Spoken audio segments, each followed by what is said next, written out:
time to look at one of my favorite throwbacks, La Bamba, the 1987 film starring Lou Diamond Phillips as Richie Valens. We are looking at the rise of one of the biggest stars in such a short period of time, and the string of hits that made him a legend with an amazing soundtrack, original songs, and of course by the Los Lobos as they reunited to create some of this. This was a moment in music history. So for me, I love it because I love music. I love pretty much anything about music movies. I will check them out. I'm a sucker. And although we've had a string of bad ones, this 1987 classic is not one of those. It is well acted, well written. It's got a really solid cast and of course a great soundtrack. But it also holds a little personal touch for me. As in 1987, this was the first and only movie that I went with my grandma to go see. Now, this was my grandma on my dad's side. And I was born in 1978, so do the math, okay? And it was me and a couple cousins spent the night in my grandma and papa's house. This was a big deal. We loved to do it, and we always begged to do it.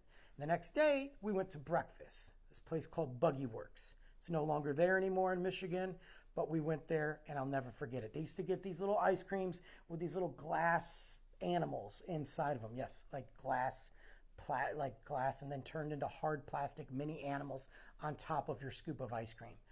But we somehow convinced, with very little effort, my grandma to go to the movies. And we all wanted to see La Bamba when it came out. I don't know why. I don't know if it was the only movie that was playing. I don't know what the reason is. This movie is not meant for kids. At the time, as the opening scenes, you got a little nakedness. And here I am with my grandma, who was probably 78 at the time, 70 at the time. But she took us to see the movie. She paid for everything. It was a real early movie, which, you know, in my age now, I prefer early movies. But I'll never forget watching the movie with her and seeing her enjoy it. Because you got to remember, she came from a time when movies weren't really heard of. And when they were heard of, they were very, very much a special occasion. So not only did I enjoy this movie, I always think about my grandma, and I can still envision her smiling and talking about how much she loved the music. Sure, she didn't like the language, and the naked scene in the beginning, probably not a good idea for her. But the music was what she talked about. And it was the only movie that we went to with her, but it wasn't the only movie that we watched with her. But ever since I saw that, I will never forget that moment. And that's why this movie is just a special throwback for me.